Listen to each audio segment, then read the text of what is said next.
Much and wish good luck. నా మరి director గారికి మైక్ ఇచ్చే ముందు నేను ఆయన ఒక చిన్న కోరిక ఓటర్ అడిగారు. ఎప్పుడు ఇలానే మొదలవుతుంది.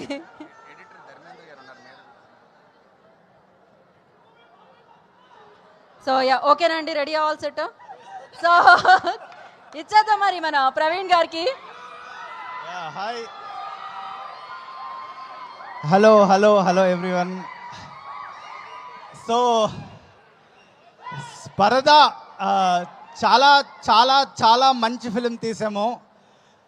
అంటే ఈ సినిమా ఎంత ఇంపార్టెంటో చెప్తాను.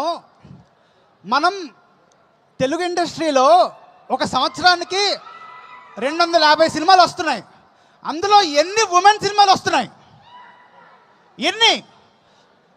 మహా అయితే 2, 3, 5 అంతే కదా.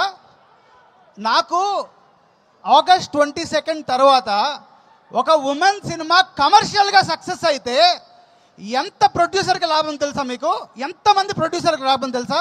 నాకు ఈ సినిమాయే కాదు, దీని తర్వాత రిలీజ్ అవుతున్న ఘాటి సక్సెస్ అవ్వాలి, దీని తర్వాత రిలీజ్ అయిన గర్ల్ ఫ్రెండ్ సక్సెస్ అవ్వాలి.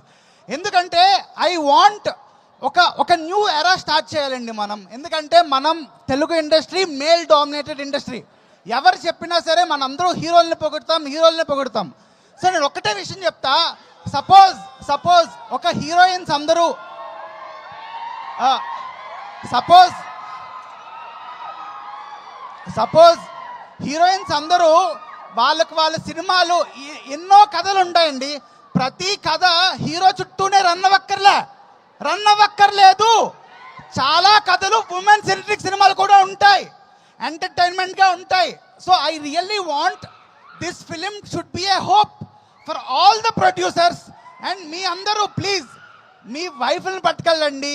ప్రతిసారి స్టార్ మా స్టారే గొప్ప స్టారు, వాళ్ళకే విజిల్ వేస్తాం. మా అనుపమ కూడా పెద్ద స్టారే, మా దర్శన కూడా పెద్ద స్టారే, సంగీత గారు కూడా.